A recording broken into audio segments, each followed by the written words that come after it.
আসসালামু আলাইকুম প্রিয় বাংলাদেশ। গুজব আর প্রপাগান্ডা এই দুটো থেকে মুক্তি চাই আমরা।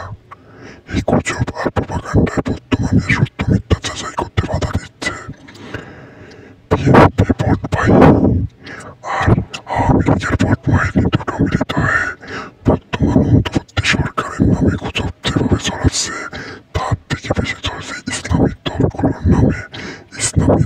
নামে গুজব ছড়ানোর মাধ্যমে তারা জনমনে বিভ্রান্তি সৃষ্টি করছে। গ্রামের সাধারণ মানুষজন এআই বা এই বর্তমানে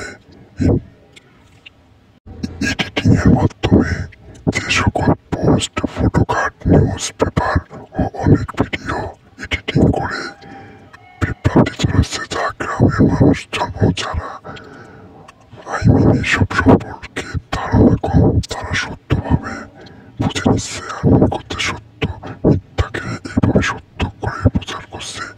এই জন্য আমার প্রশ্ন, তথ্য যোগাযোগ মন্ত্রণালয় কেন রয়েছে? তথ্য যোগাযোগ মন্ত্রণালয়ের কাজ কি? এই সরকারের কাছে আমার প্রশ্ন থাকলো, তথ্য আর প্রযুক্তি মন্ত্রণালয় যদি দ্রুত এসব প্রপাগান্ডার বিরুদ্ধে প্রচারণা দেয় তাহলে তাদের বিরুদ্ধে আমরা নজর দেব। অতএব যে কোনো কিছুতে দায় দিয়ে দেওয়ার রাজনীতি আর নেই।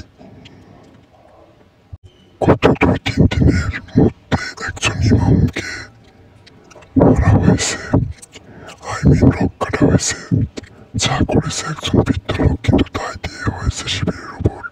এই সকল মিথ্যা প্রপাগান্ডা, গুজব, নিউজ সেল যারা করছে এই সকল ভোট আইডিগুলো বন্ধ করতে হবে। না হয় জনমনে বিভ্রান্তি সৃষ্টি হয়ে তারাই পতন হয়ে যাবে তাদের। এই জন্য তথ্য প্রযুক্তি মন্ত্রণালয়ের যত দ্রুত সম্ভব এইসব গুজব সেল বন্ধ করতে হবে। ভোট আইডি, ফেক পেজ এগুলো বন্ধ করতে হবে। আমরা চাই না বিএনপি হোক, জামাত হোক, কারোর বিরুদ্ধে ফেক বা মিথ্যা প্রচারণা চলুক। তবে এইসব